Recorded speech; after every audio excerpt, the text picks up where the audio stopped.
Welcome to One Planet Conservation Awareness. Today we're going to be talking about the little known species called the fishing cat. And we're lucky enough to be joined from three amazing women from the Fishing Cat Conservation Alliance. We've got Anya, who works with the fishing cats in Sri Lanka, Tiasa, who works in India, and Vanessa from Cambodia. All of these women are working to protect the fishing cat and the habitats that they live in. So, ladies, thank you so much for joining us. Perhaps, Anya, you can start us off by introducing us to the fishing cat. For those that don't know, what is the fishing cat?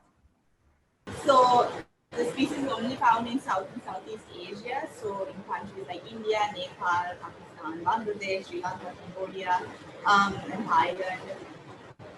They are very unusual because they really love water. So, they are heavily water dependent cat. You find them in most places where there is fresh running water.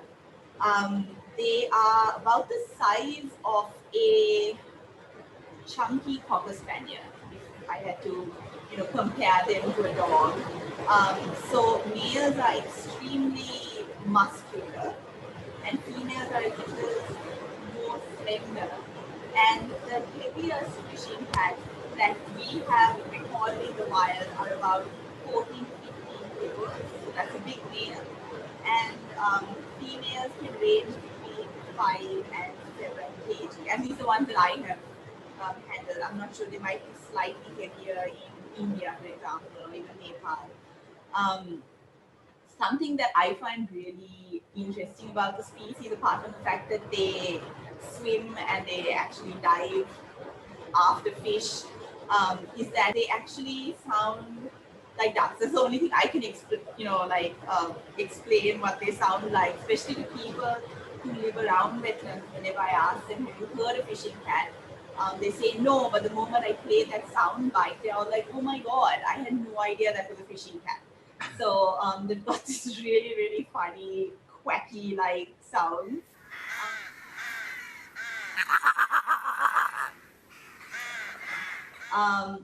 So when you think fishing cat, you automatically assume that they like to eat fish and that their main source of prey are fish. But on the contrary, according to the studies that have been done so far, fish kind of make up very little of their diet.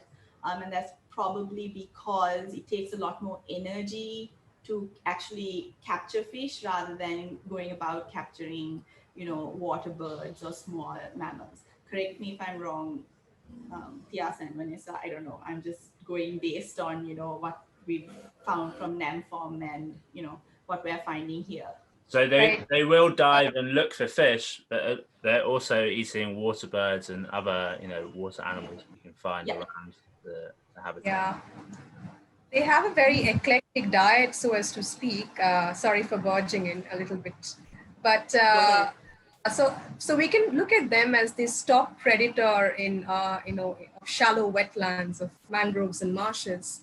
So even though, in our study site, what we have found is fish does constitute a large portion of their diet, but seasonally we might find more birds or more rodents. That depends on the availability for of different kinds of prey and the fishing cat's own economics of trying to catch the different sorts of prey. But because it has such an eclectic diet, that just means that if you have lesser quantities of fish in the ecosystem or any other prey, it can actually make up by hunting other sorts of prey. It can even go for much bigger prey like cheetal fawns, for example. So it's really the top predator. It really has this eclectic diet, and it can go after a lot of different sorts of prey. But I think in different countries or in different settings, we can have, or in different seasons, we can find different sorts of prey and different percentages of the prey items in the diet. It depends on. So the fishing cat is not a very fussy cat whatsoever, then. You can go for whatever it wants. And Tiasa, could you continue? You mentioned a little bit about the habitat that you work with in India with the fishing cats. Can you tell us a little bit more specifically about the habitat you're working with and where else we can find fishing cats? Or what kind of habitat do they like to live in?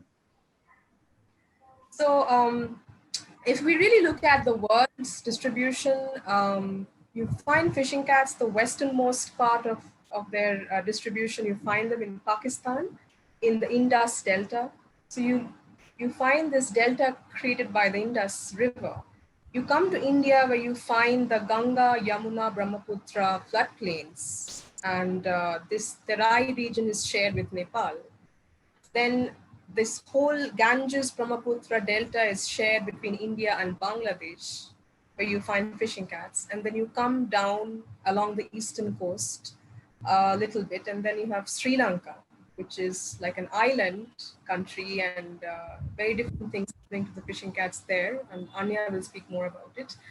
And if we go eastwards from Bangladesh, we find Myanmar, again the Ayurveda Delta. Then you have Cambodia and Vietnam. In Vietnam, we're not finding the fishing cats anymore, but you have the Mekong Delta.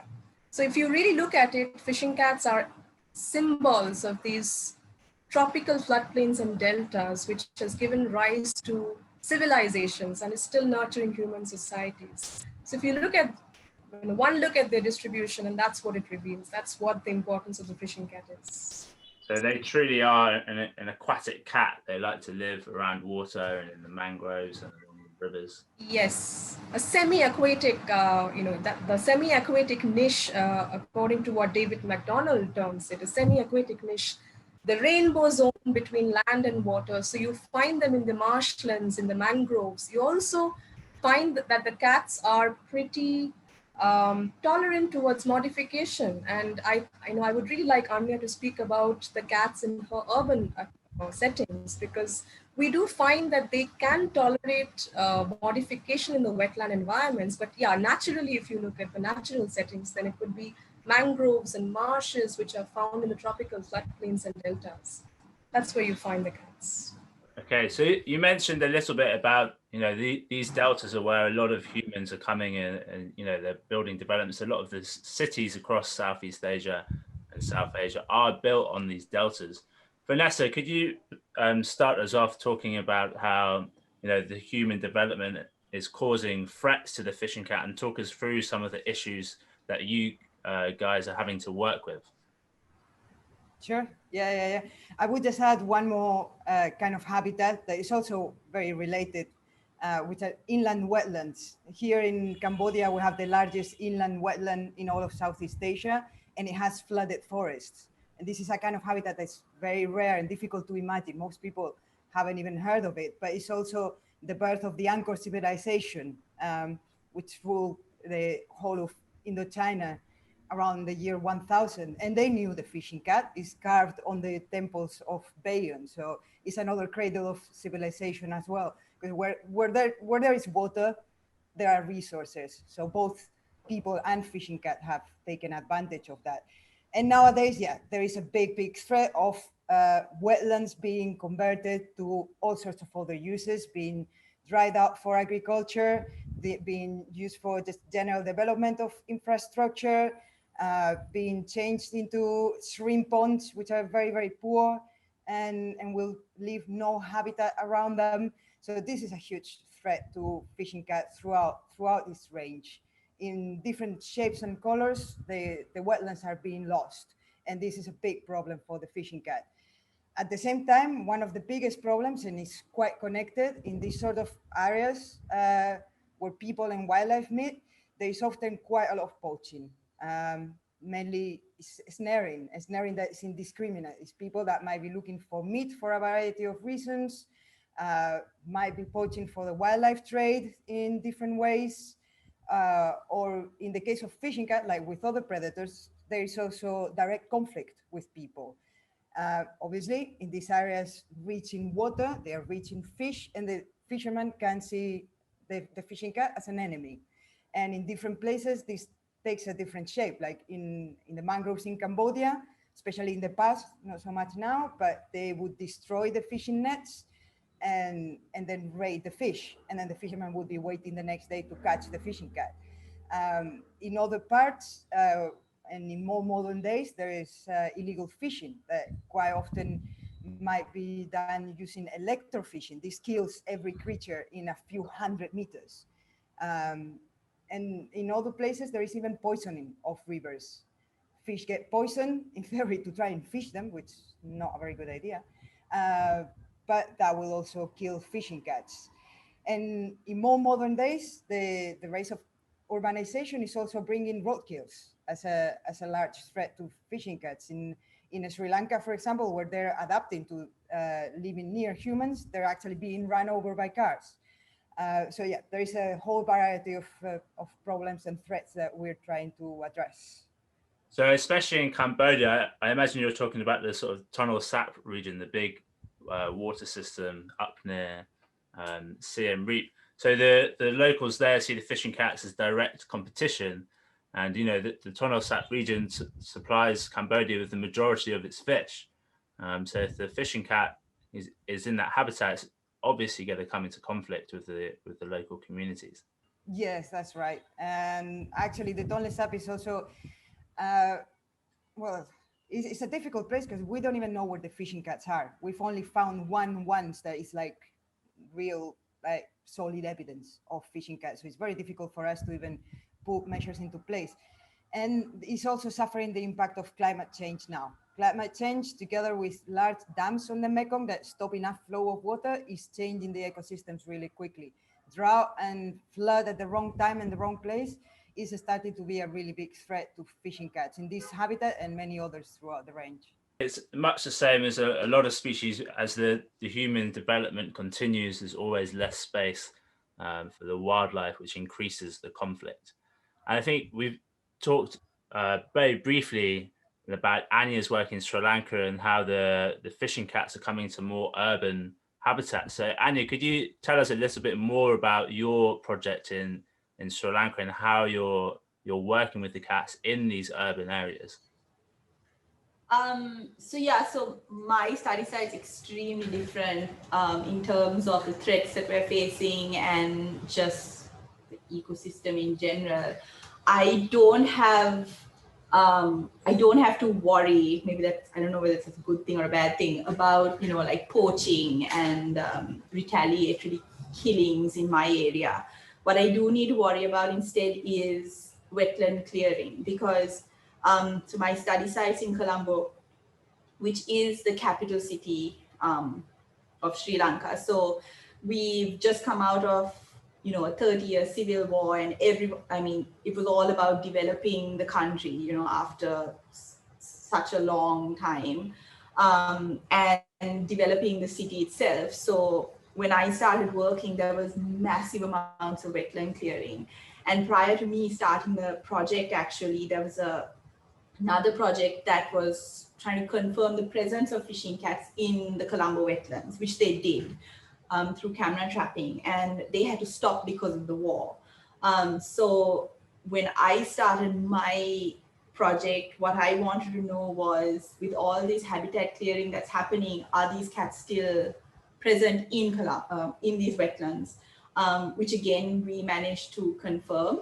But the really odd thing was that we actually confirmed the presence of fishing cats outside wetlands and inside very developed suburban and urban settings. So I could compare it to, say, like a very developed area in most of these cities. So there's very little vegetation, there's very little natural habitat.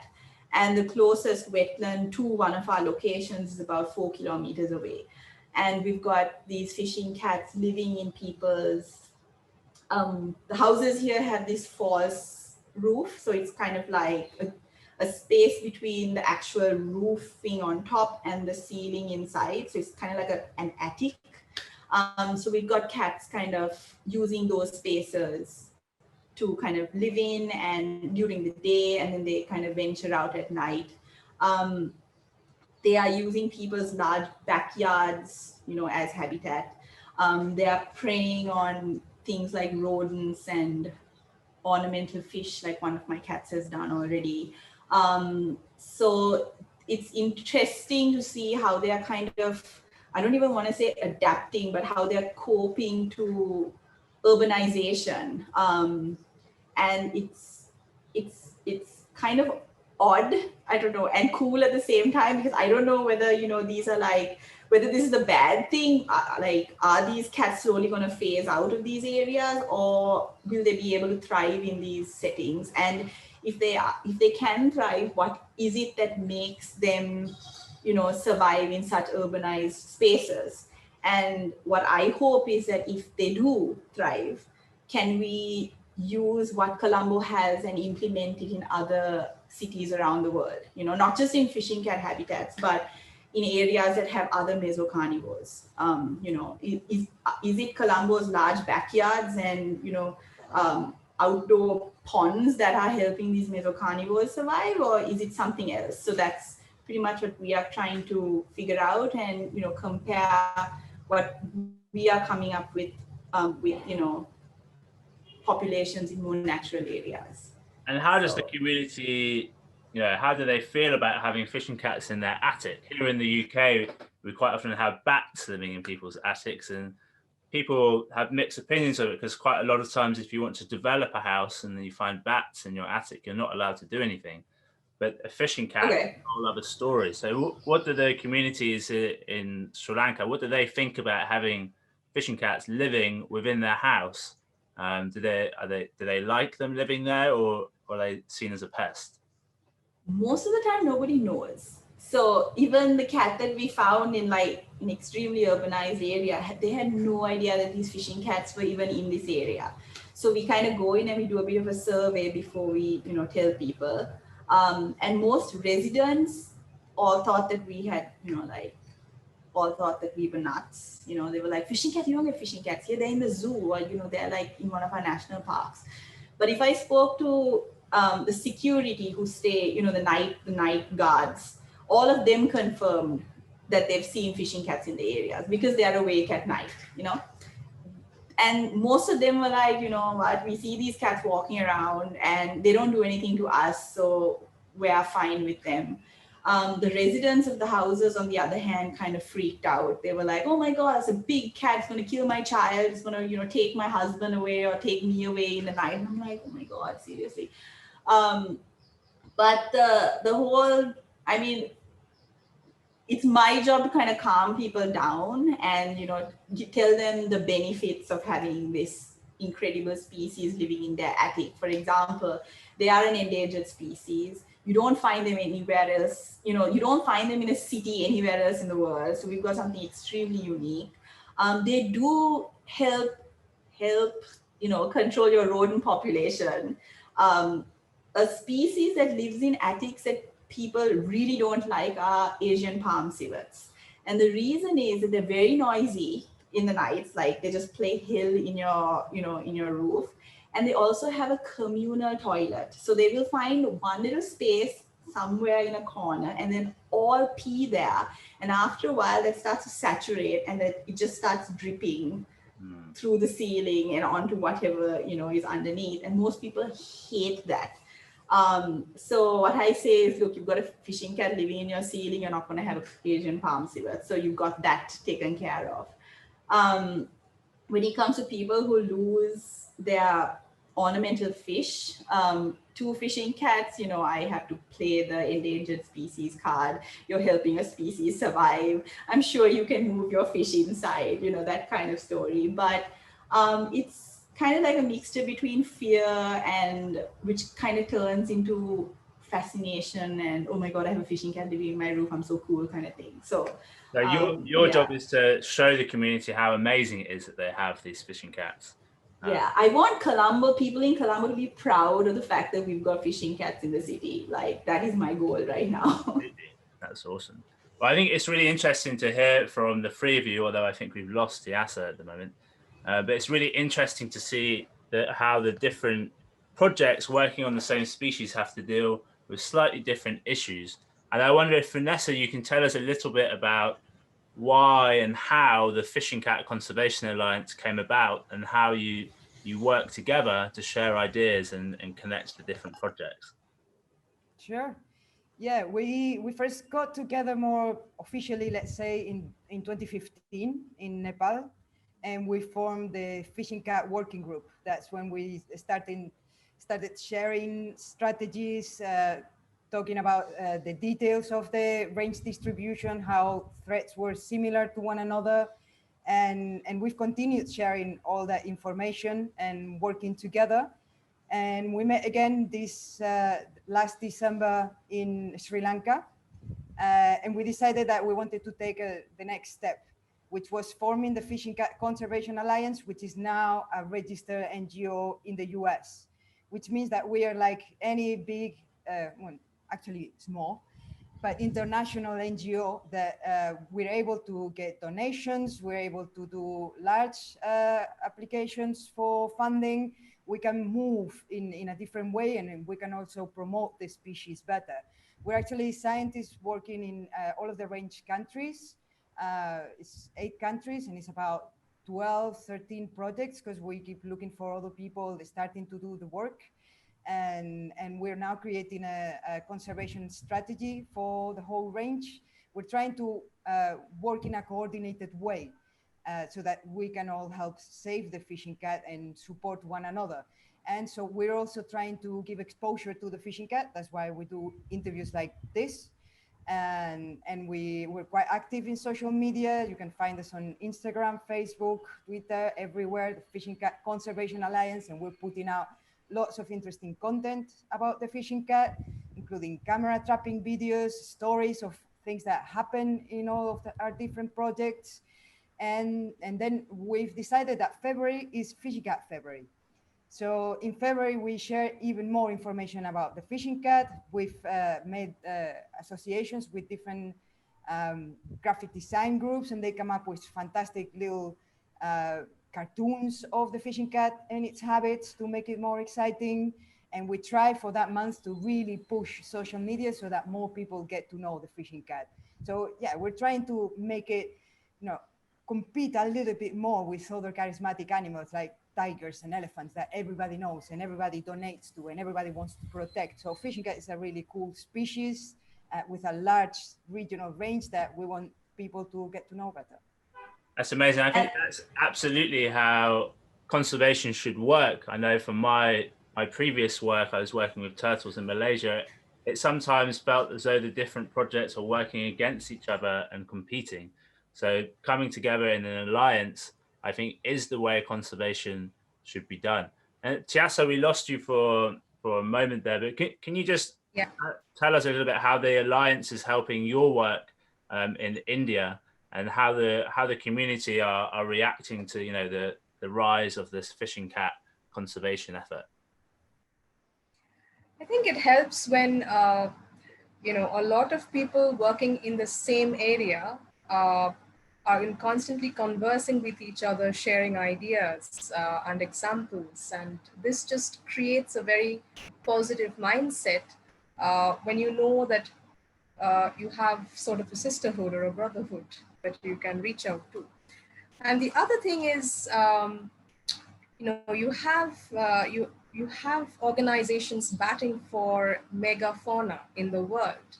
But this is a little historical right now because we have, perhaps this is the first organization batting for a small cat. And this just creates a lot of importance, so as to speak, around the species. The other way in which this really helps is, to gain traction within the general public, to involve different sections of the society, starting from the student communities to policymakers. It just goes to say that this is a global organization. We have a vision, and so the little drops of ocean that get created along the way can get joined and create a necklace according to that vision, and together we can create change. And that creates an important aura. A very poetic way of explaining how it's helped your project. Absolutely. Well, ladies, I'm sure we can talk about fishing cats all day, but unfortunately we are running out of time. So I'd just like to thank you all for joining us, and we will put links and all the information about the Fishing Cat Conservation Alliance so people can find out more about your projects and all the other projects that are in the Alliance to discover more about this amazing cat and also the work you guys are doing as well. So thank you so much for joining us, and I wish you the best of luck with your work and your research. And hopefully through this interview, people will go to your website and help support your projects.